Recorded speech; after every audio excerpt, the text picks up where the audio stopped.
Recognize the former Majority Floor Leader, now the Deputy Minority Floor Leader, Senator Joel Villanueva. Senator Joel Villanueva is recognized. Thank you, Mr. President. Thank you to our Majority Leader.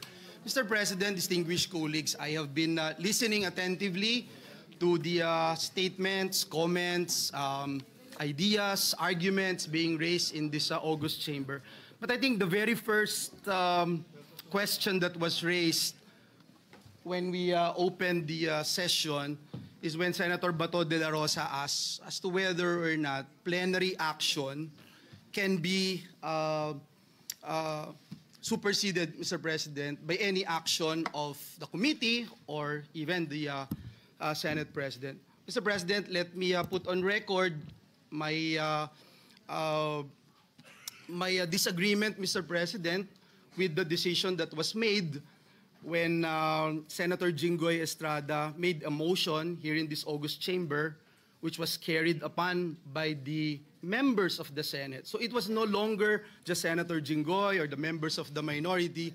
It is the entire Senate who made that decision. And we wanted to put on record, Mr. President, why we supported that motion of Senator Jinggoy Estrada. Mr. President, last Tuesday, when this guy, the Assistant District Engineer from DPWH, mentioned the name of this representation and that of Senator Jinggoy, he immediately stated that he is scared of the Senate.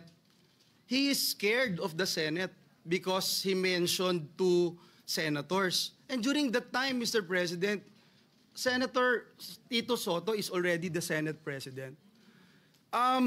And then afterwards, a lot of congresspersons would say that he is safer in the House of Representatives.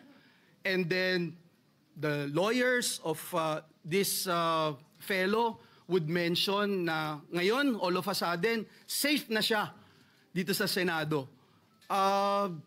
It puts a bad taste in the mouth, Mr. President, na para po bang may mangyayari sa kanya pag nandito siya sa Senado. And that's why, again, when Senator Jinggoy made that motion, we all supported him. And not just the members of the minority, but the entire members of the Senate.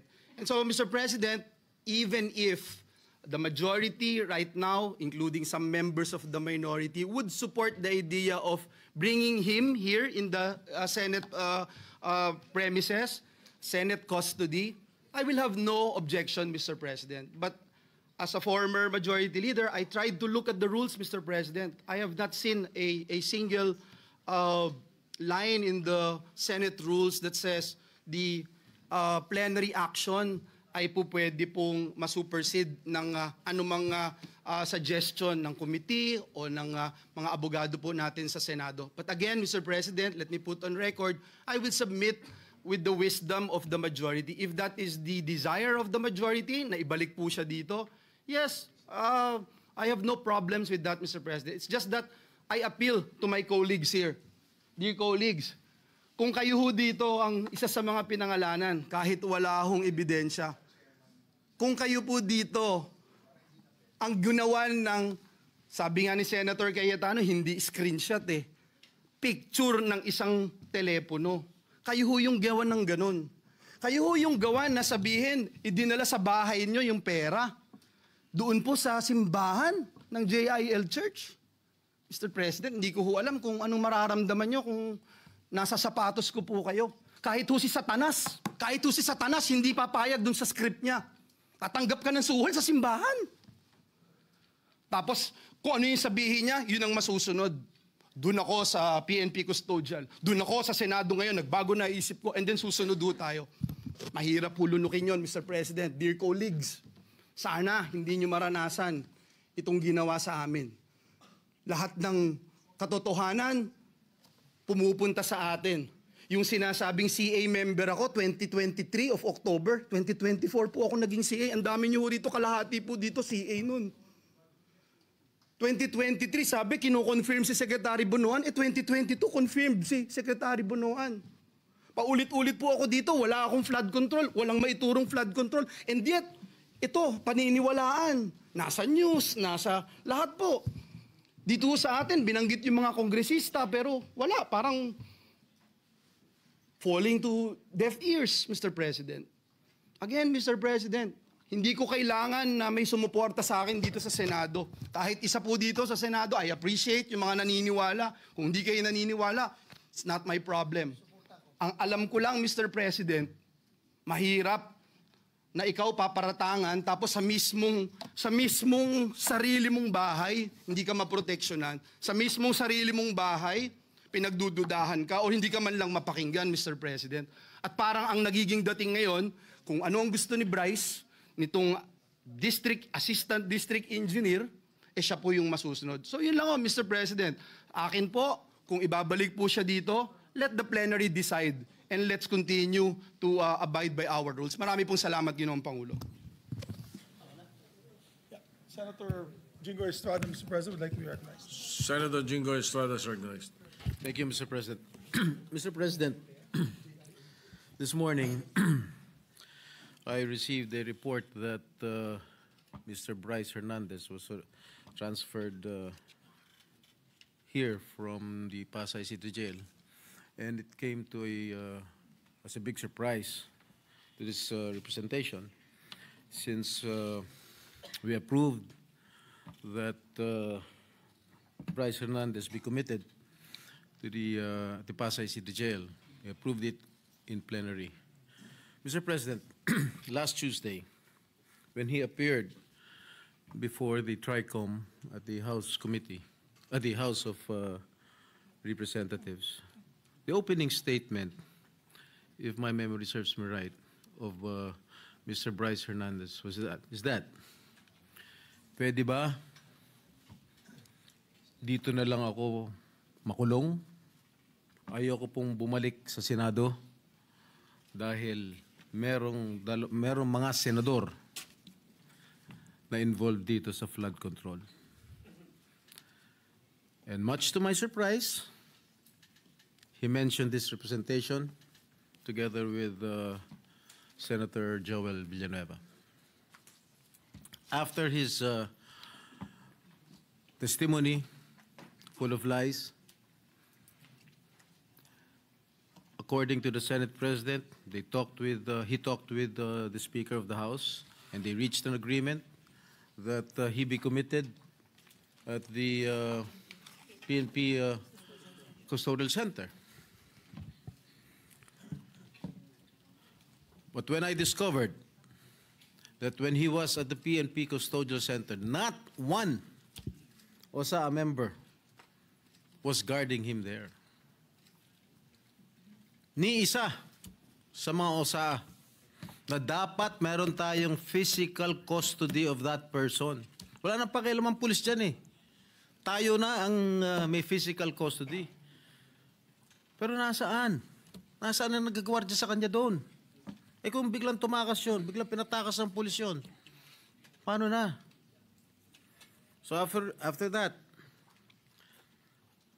nagdesisyon po tayo here, plenary, that we commit him at the Pasay City Jail. And everybody approved of it. When I made my motion, sinigundahan ni Majority Leader Senator Mig Zubiri, and no one objected. At ang sabi dito, I got hold of this letter from the lawyer of Mr. Bryce Hernandez. Third to the last paragraph. We appeal for this because today there is renewed faith. Ito, September 15, today.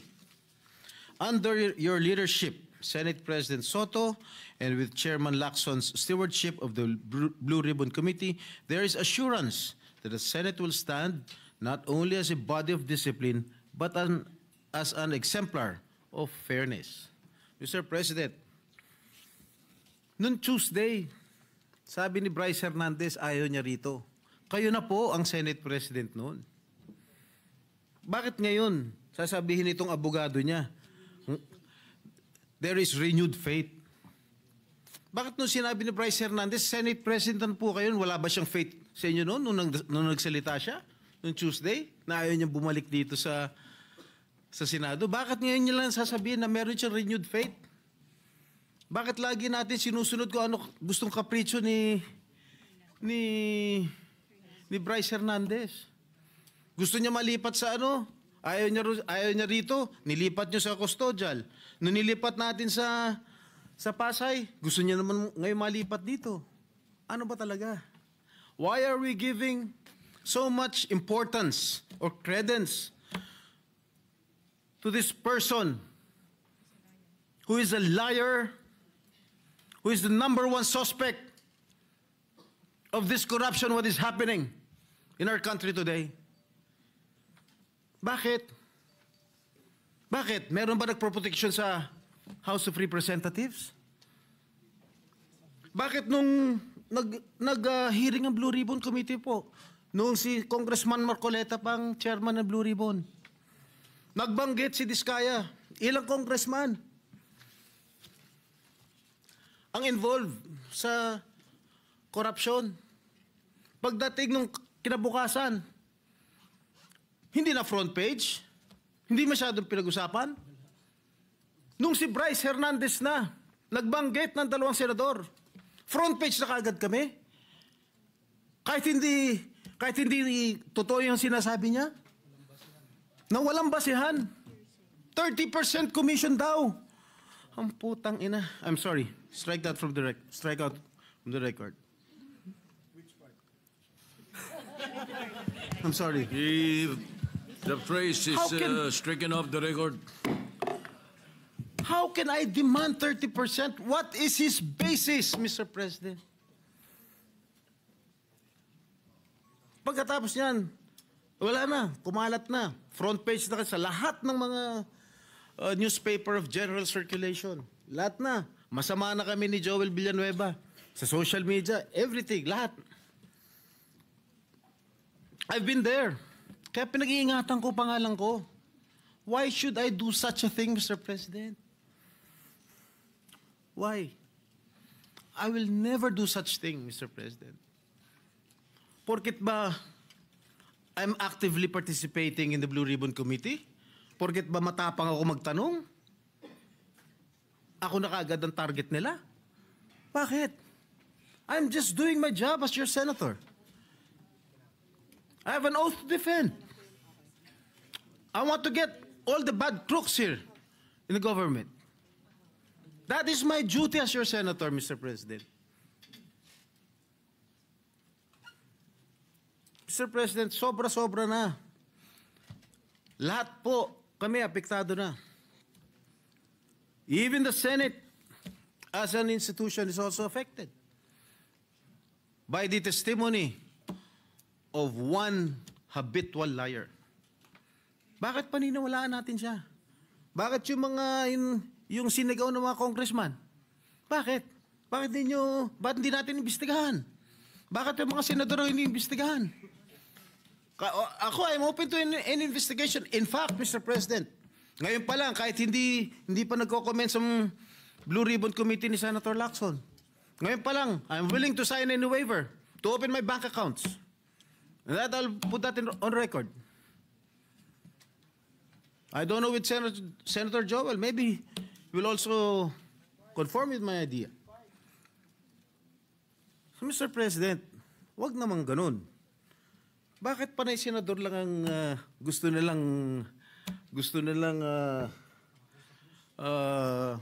ipako sa krus? Bakit yung mga ibang mga politiko? Dahil, porket masikat kami? Hindi naman yata tama yun. Pare-pareho lang tayo nasa gobyerno. Pare-pareho lang tayo naninilbihan dito. Yun lang po, Ginoong Pangulo. Maraming salamat po.